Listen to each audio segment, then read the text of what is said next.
लगा लूं।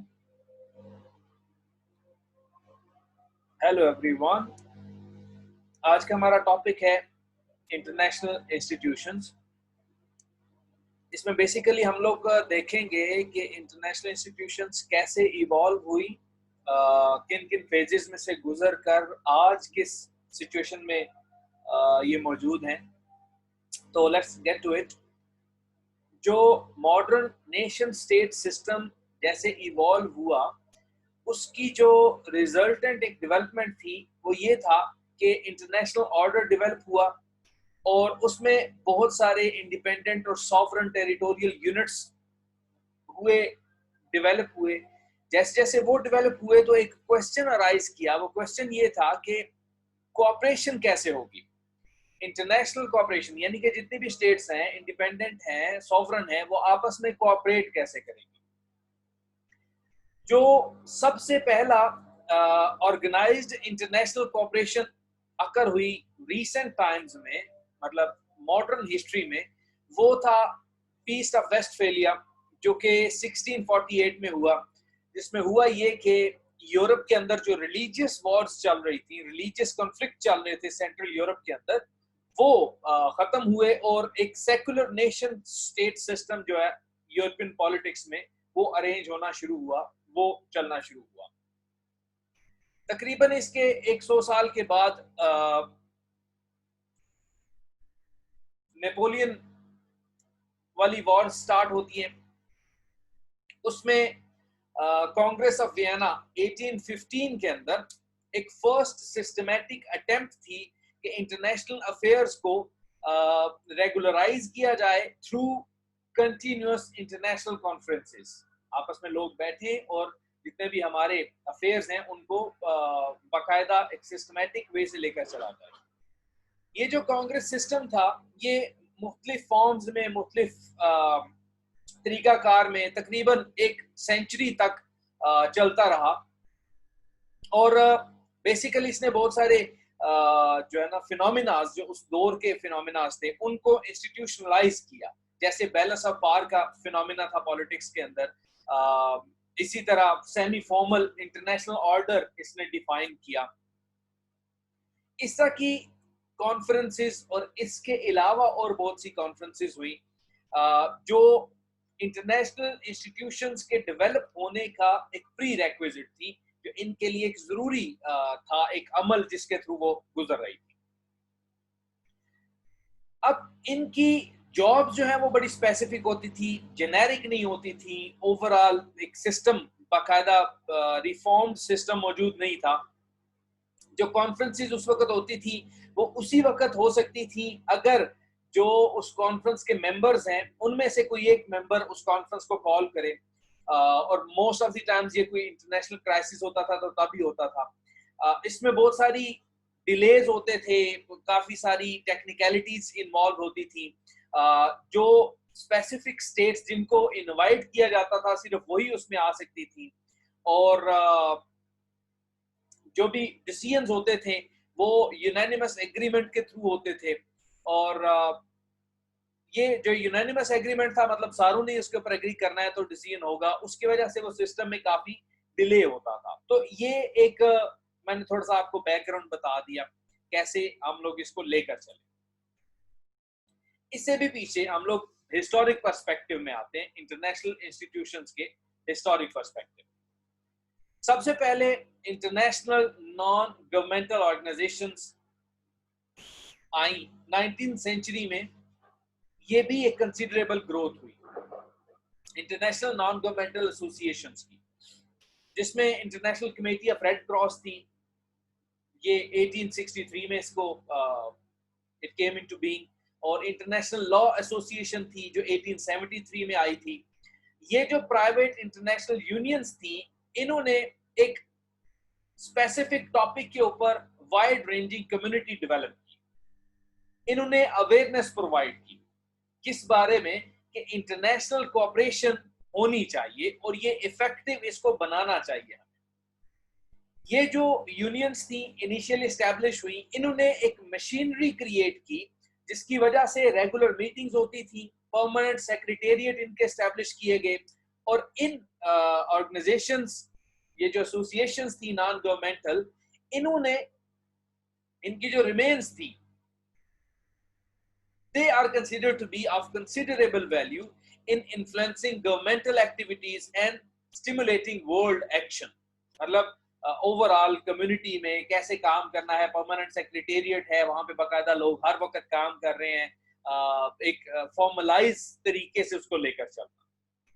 फिर इसी तरह इंटरनेशनल यूनियंस थी डिफरेंट, 19th सेंचुरी में ही ये एस्टैब्लिश हुई इंटरनेशनल पब्लिक इंटरनेशनल यूनियंस।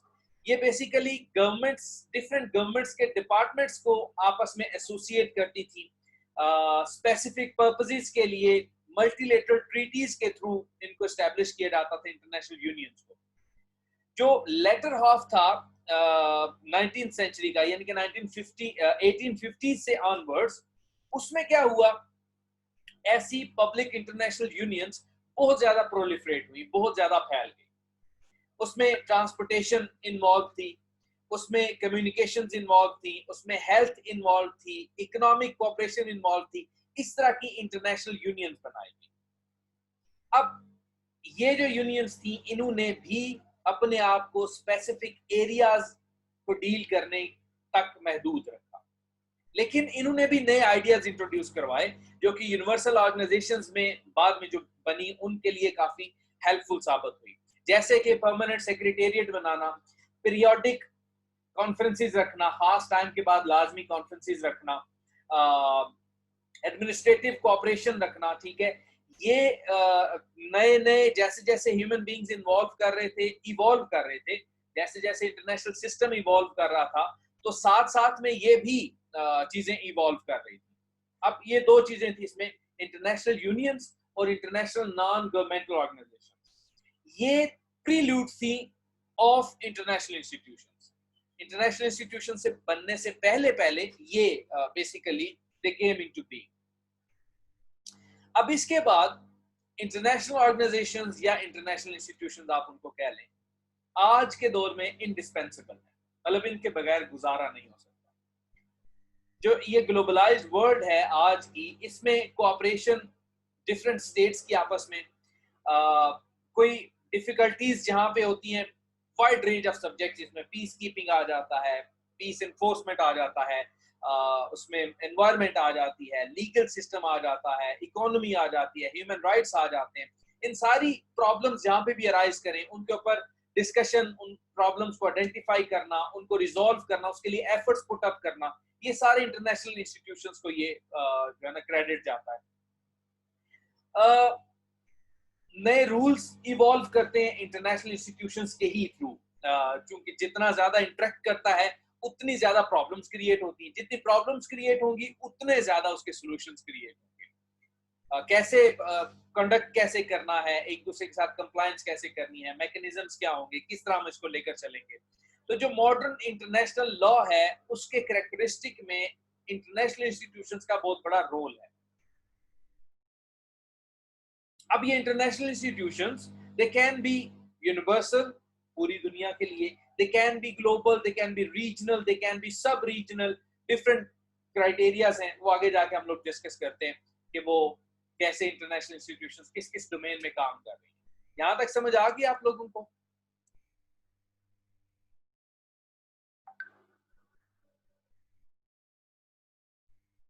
ठीक हो गया, आगे चलते हैं। इंटरनेशनल इंस्टीट्यूशंस का एक ब्रीफ सर्वे ले लेते हैं, कब कब कैसे कैसे इवॉल्व हुई। 20th सेंचुरी जब स्टार्ट हुई तो उसमें एक ग्लोबल कॉम्प्रिहेंसिव ऑर्गेनाइजेशन बनी जिसका नाम था लीग ऑफ नेशंस 1919 में।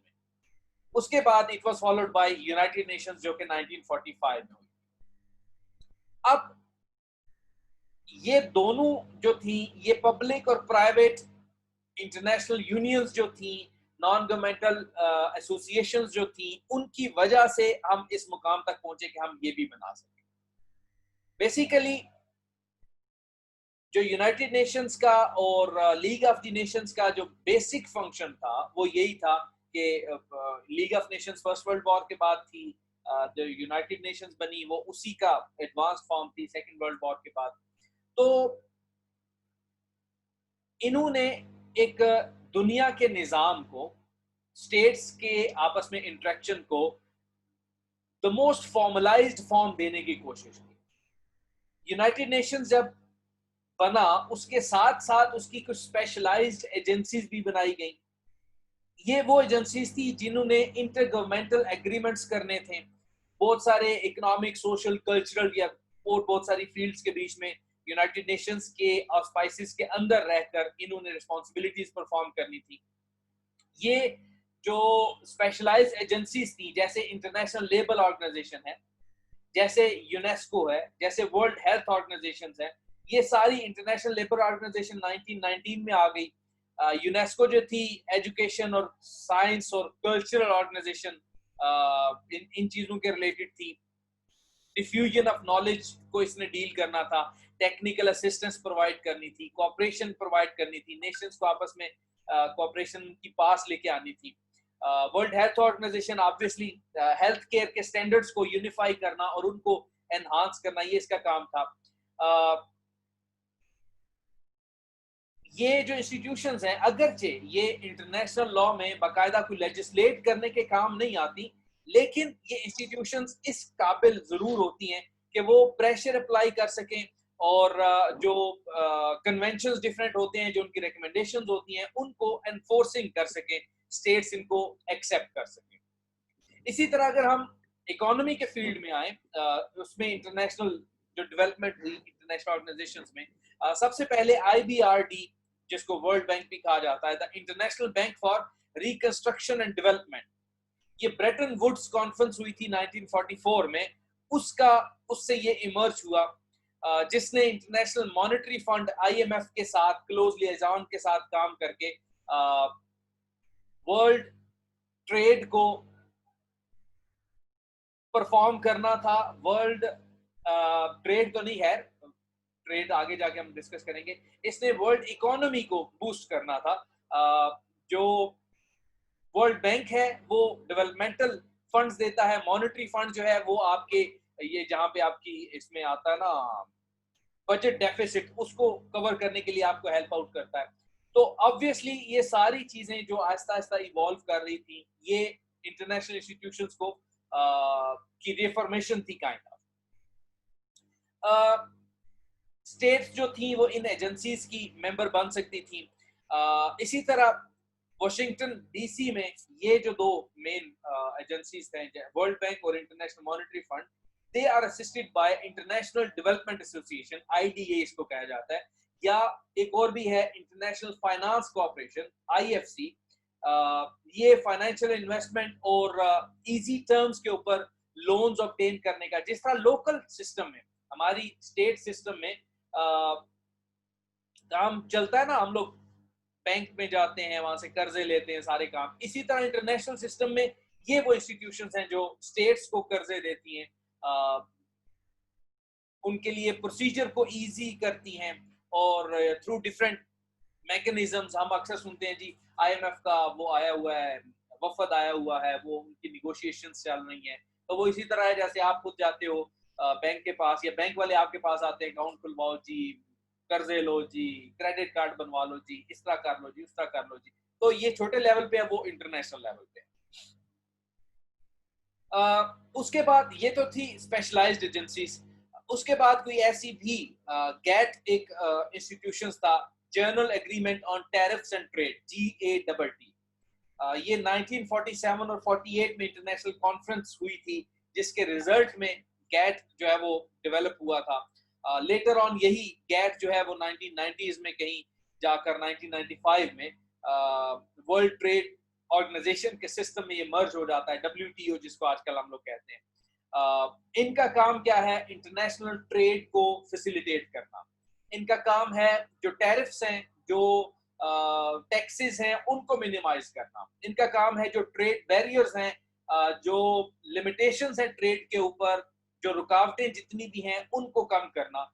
और ये सारी की सारी चीजें जितनी हम लोग डिस्कस कर रही हैं, ये इंटरनेशनल इंस्टीट्यूशंस के डोमेन में आती हैं और ये बनी ही इसलिए हैं कि इंटरनेशनल सिस्टम को फॉर्मलाइज किया जा सके, इंटरनेशनल कोऑपरेशन को बढ़ाया जा सके, आपस में एक दूसरे का लिंकेज कायम किया जा सके। ये सारे इस काम के लिए बने हैं। ये हमने इंटरनेशनल इंस्टीट्यूशन डिस्कस किए। यहां तक समझ आ गई?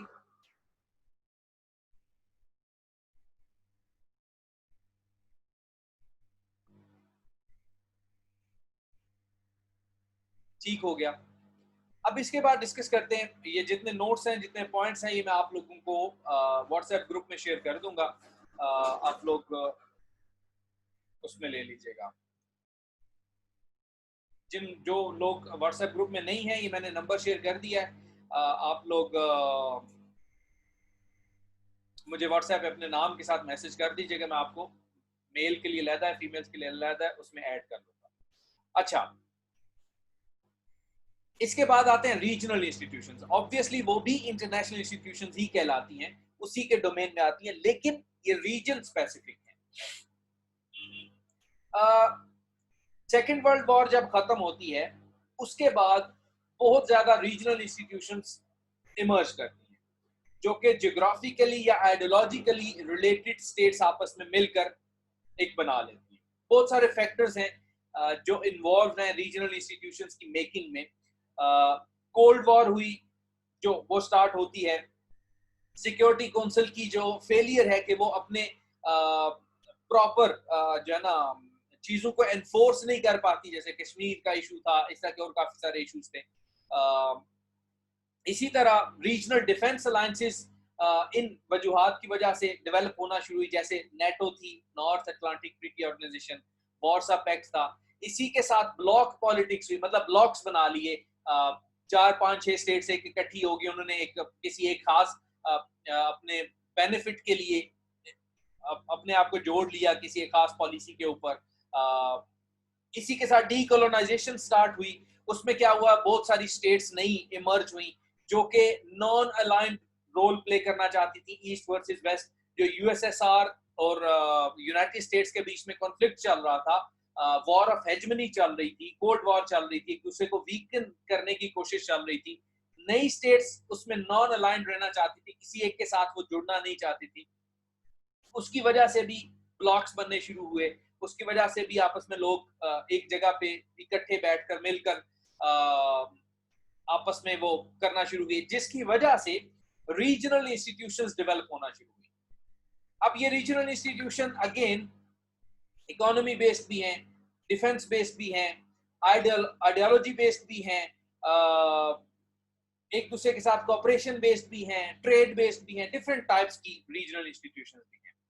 इसकी एग्जांपल्स में हम लोग यूरोप को डिस्कस कर लेते हैं। यूरोपियन यूनियन, जो पहले यूरोपियन इकोनॉमिक कम्युनिटी थी, बेसिकली इकोनॉमीज की बेस पर यूरोपियन यूनियन डिफाइन की गई थी, यूरोपियन इकोनॉमिक कम्युनिटी। बाद में इसको यूरोपियन यूनियन का नाम दे दिया गया और इसमें बहुत सारे डोमेन उन्होंने इन्वॉल्व कर लिए।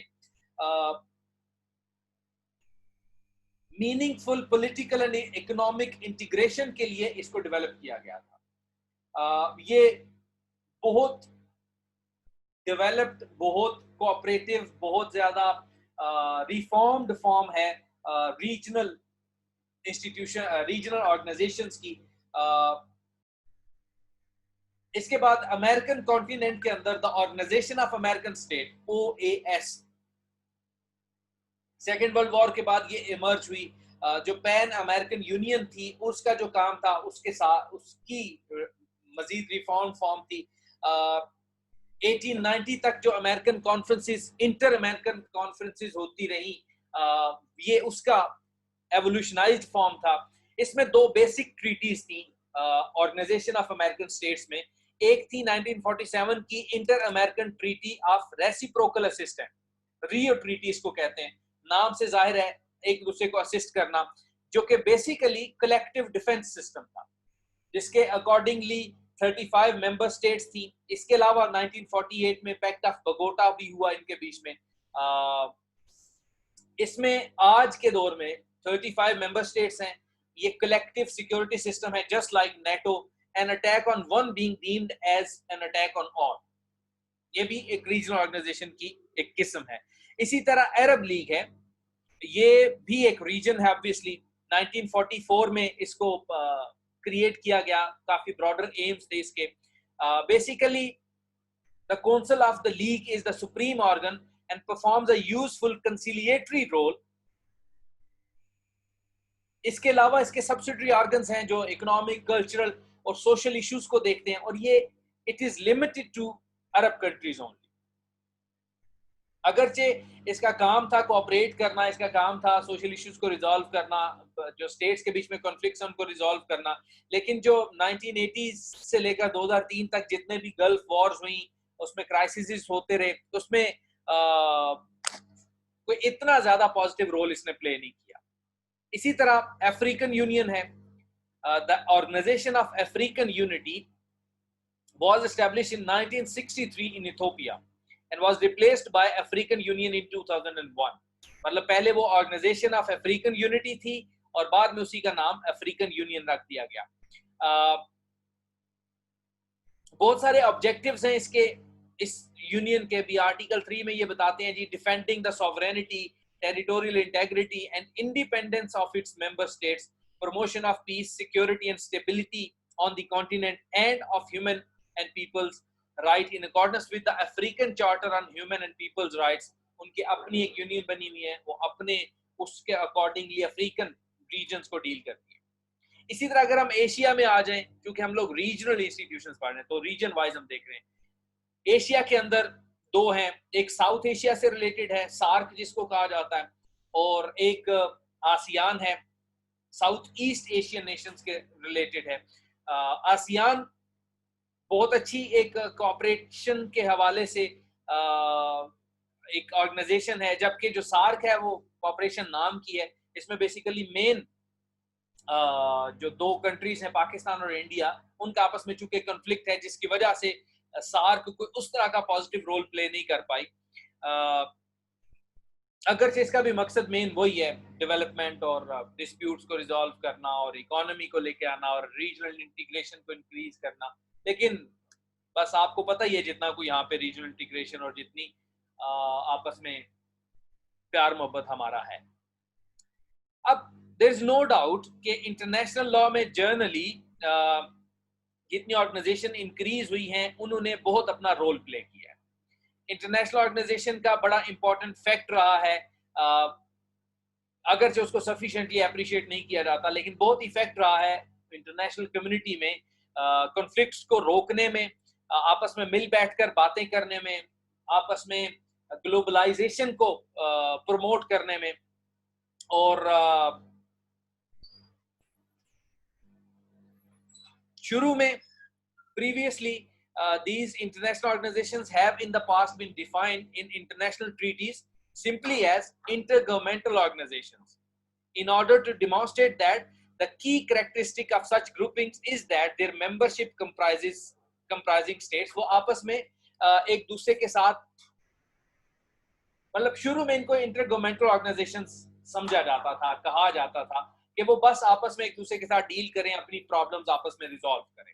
However, the International Law Commission in Article 2 of its draft articles, उसमें responsibilities of international organizations हैं, वो क्या कहता है? An organization established by a treaty or other instrument governed by international law and possessing its own legal personality,